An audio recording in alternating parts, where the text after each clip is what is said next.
Tá chegando aí o nosso último episódio da série. Estamos começando o nosso último episódio a respeito de relacionamento abusivo. Do meu lado, ela que já é nossa parceira aqui no Cidade em Foco, Lívia Souza, psicóloga que desenvolve um trabalho super bacana na cidade de Três Rios, atendendo também mulheres de toda a nossa região, né? Palestras também a Lívia faz, ou seja, né? É uma grande profissional ao qual estamos ao lado, né? Para poder explicar de uma maneira bem fácil, uma maneira bem prática, o que é um relacionamento abusivo, o que é esse tipo de relação, né, Lívia? Durante esses 3 episódios anteriores que nós fizemos, a gente pode falar um pouquinho dessa teoria sobre o relacionamento abusivo e também no último episódio, né, a respeito da prática, né, como a mulher identifica que ela está no relacionamento abusivo, que na maioria das vezes, como a Lívia já explicou pra gente, ela não identifica. E hoje a gente, para encerrar, né, para concluir essa nossa série, a gente vai falar dos meios, né, das formas que essas mulheres podem fazer para procurar ajuda, né, Lívia? Mas eu queria começar te perguntando por que é tão difícil, né, além de identificar que está passando por esse tipo de relacionamento, por que é tão difícil a mulher procurar ajuda? Então, por que é difícil procurar ajuda? Porque normalmente ela procura ajuda ou no seio familiar, ou instituições de delegacia, né? Ou então, no último caso, elas vão procurar a psicologia para tentar sair sozinha. Só que o que acontece? Na família, às vezes a família apoia, às vezes não, porque muitas vezes, pela criação da família, eles falam que é para a mulher suportar, para ela aguentar mais um pouquinho, porque casamento é difícil mesmo, e aí ela vai deixando. Quando começa a chegar a um ponto muito grave, que é o ponto da violência física, agressão, estupro, essas coisas assim, acho que fica um pouco mais complicado de conseguir um apoio, porque a sociedade, apesar dela dizer que é para você procurar ajuda, ela também te julga quando você procura ajuda e não consegue assumir isso por muito tempo. Porque ela não consegue entender que existe todo um outro... vários acontecimentos em volta disso para a mulher conseguir sair de vez. Por ela também, às vezes, muitas vezes brigar e voltar. Esse né? é esse ciclo que fica, ou por ela achar que gosta da pessoa, ou por ela ter medo do que possa acontecer, esse ciclo talvez iniba ela de fazer isso. Exatamente, porque ela já está vivendo num relacionamento de baixa autoestima, de humilhação, de degradação física e psicológica, que é muito complicado você conseguir ter força para ainda ir contra esse abusador. Se torna mais prático, mais fácil, entre aspas, e continuar com ele, ou então você fingir que não está acontecendo. Porque existe um circuito de ameaça muito grande que, para quem está de fora, parece que é simples sair desse relacionamento, mas não é. Por exemplo, você vai na delegacia para dizer que você está sendo violentada. E aí já tem um agravante de você ter que falar sobre sua vida pessoal para uma pessoa para você é desconhecida. Isso já é mais humilhante do que o que você está passando. E muitas vezes isso não é muito bem ouvido, bem acatado, porque a frequência com que esses relacionamentos vão e voltam, existem. Só que isso não significa que a mulher não tem o direito de ir lá todas as vezes que ela precisa. Por quê? Se hoje eu sair daqui e for assaltada, eu tenho o direito de ir na delegacia falar sobre isso. Se amanhã eu sair e for assaltada, eu vou poder voltar lá. Então, é exatamente isso. Todas as vezes que a mulher sentindo o direito seu direito excluído, seu corpo violentado, ela pode ir lá na delegacia e falar quantas vezes quiser. Isso não é menos valioso porque ela está indo e voltando. Eu sei que talvez as pessoas percam a paciência, mas elas não sabem o que está acontecendo na vida dessa mulher quando ela volta para casa depois de ter denunciado. Porque ela pode estar sendo ainda mais ameaçada. Porque quando ela faz essa queixa, o problema não se exclui na hora. Talvez ele até piore, né? Pode piorar muito, porque isso não significa que ela foi lá fazer a queixa que vai acabar a agressão. Então, a gente precisa ter um pouco mais de compaixão e empatia para entender que nem sempre o problema que eu consigo resolver com os meus recursos, as outras pessoas conseguem também. A gente está falando muito de delegacia, né? Procurar, né, ajuda de uma delegacia. A gente tem outros tipos de ajuda também, né? Que é o próprio profissional de psicologia, né? Isso. Na verdade, assim, quando a mulher consegue identificar que ela está passando por isso, ou que algum amigo ou parente aponta isso para ela, e ela consegue assumir isso como verdade, aí ela tem essas estruturas para procurar. É uma estrutura policial, que é para caso de segurança dela mesmo, né? E eu insisto em dizer que ela precisa ficar insistindo nessa busca.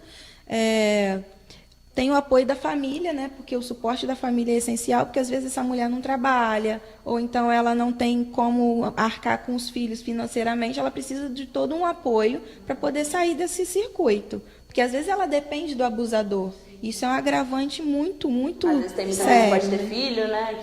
Provavelmente, assim, ela pode ter filhos, ela pode ter uma vida não estruturada, que ela precisa desse abusador para poder viver a vida dela. E aí, às vezes, a gente fala, mas é só largar. Ela só largar, mas ela vai morar onde? Né? Ela vai viver com quem? Vai comer como? O que não são todos os casos, não são todos os casos. A dificuldade não muda de um caso para o outro. Exatamente. Às vezes, a gente não sabe qual é a dificuldade que está fazendo essa pessoa ficar ali com essa outra pessoa que está abusando dela. E aí, ela precisa de um suporte da família e precisa de suporte de amigos. Isso é muito importante. E o psicólogo, eu acho que vem para poder reestruturar essa mulher quando ela consegue identificar que ela está no abuso e precisa sair. Ou então, quando ela ainda não identifica, mas ela já sabe que tem alguma coisa errada. E aí, ela trabalhando as questões pessoais dela, ela vai começar a perceber por que ela entrou nesse relacionamento e por que ela se mantém ou se manteve. Entendi. Só para a gente fazer um resumo de tudo que a gente falou, né, Lívia? Tem a parte teórica, né, que é os fatos que dão origem ao relacionamento abusivo, que é o feminismo, né, o machismo, no caso, né, o feminismo que vem contra tudo isso. A gente tem também as maneiras de identificar, né, que é quando existe a violência ou existe também... Então, você pode me ajudar nessa parte. Como eu posso dizer? A violência psicológica. A violência psicológica, isso. Enfim, são vários setores para a pessoa identificar. E aí isso justifica por que a gente teve que falar sobre o feminismo e o machismo. Porque, assim, quando a mulher começa a entender o feminismo como uma prática de empoderamento, ela consegue entender que ela não precisa estar necessariamente num relacionamento para ela se sentir feliz. E aí, para isso, ela consegue entrar em relacionamentos que são saudáveis, ou quando ela entra num relacionamento que não é saudável, ela consegue dizer, com todas as forças que o feminismo traz para ela, de que isso não é necessário. Então, ela não precisa se manter ali só porque ela precisa estar numa relação. A gente falou muito no último episódio sobre perfil, né? Existe algum tipo de frase pronta? Frases comuns que a pessoa já identifica que... enquanto você estiver morando aqui na minha casa, as regras são minhas, ou mas quem manda na casa é o homem. Essa acho que é clássica, né? Mas eu que estou com dinheiro aqui, quem manda sou eu. Quem está pagando as suas contas. Isso é muito, muito vinculado, né? O financeiro e o poder, né? Tem muitas frases. Tira esse batom que você está com uma cara de... Né? Tem muitas frases absurdas. Ou então, assim, quando a pessoa começa a identificar que ela está saindo que está errado... e começa a apontar os erros da outra pessoa, ela joga para você que a culpa, e aí você sempre sai como culpado em todas as brigas, e no final ele ainda fala que sem você, sem ele, você não conseguiria viver, que ninguém vai te amar como ele ama, então é melhor você ficar quietinha e sossegada, aceitar. Ou então ele muda, né? Se transforma e volta a ser o príncipe encantado, né? Isso, porque ele percebe que pesou a mão. Aí ele pede desculpa, volta a ser o príncipe, mas isso volta a ser recorrente. E aí esse circuito e esse ciclo que a gente começa a perceber,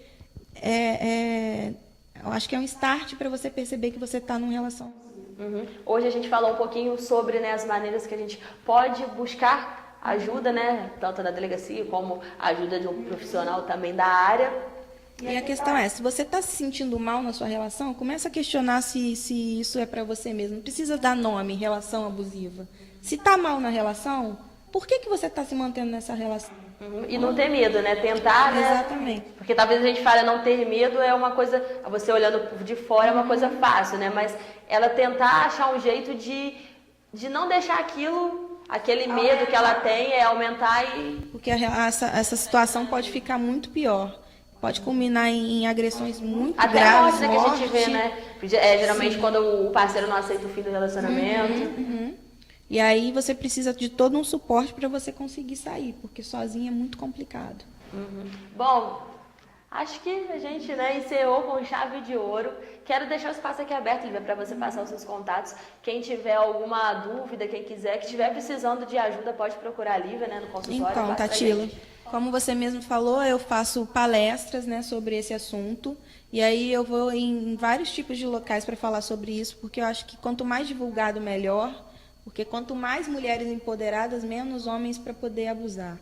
E eu tenho o meu consultório, eu trabalho com um telefone próprio, se vocês quiserem, é 992-20-8269. E qualquer tipo de pergunta, pode fazer perguntas para vocês ainda, que eu continuo respondendo se precisar, tá? Vou procurar diretamente a Lívia. Bom, para a gente encerrar aqui, quero que você você conte para a gente, né, explique como recuperar a autoestima. Como recuperar a autoestima? Depois que a gente sai de um relacionamento abusivo, normalmente os relacionamentos abusivos, eles destroem a mulher no seu íntimo, assim, em relação da autoestima mesmo, de achar que não consegue uma relação diferente. Então, assim, como recuperar a autoestima é uma coisa que a gente precisa descobrir caso a caso, porque cada mulher é uma mulher. E procurar o apoio psicológico para você se autoconhecer e começar a se reconhecer, se reconstruir de novo, acho que é a melhor sugestão que eu posso dar. Muito obrigada, Lívia. Seja sempre muito bem-vinda aqui no programa Cidade em Foco.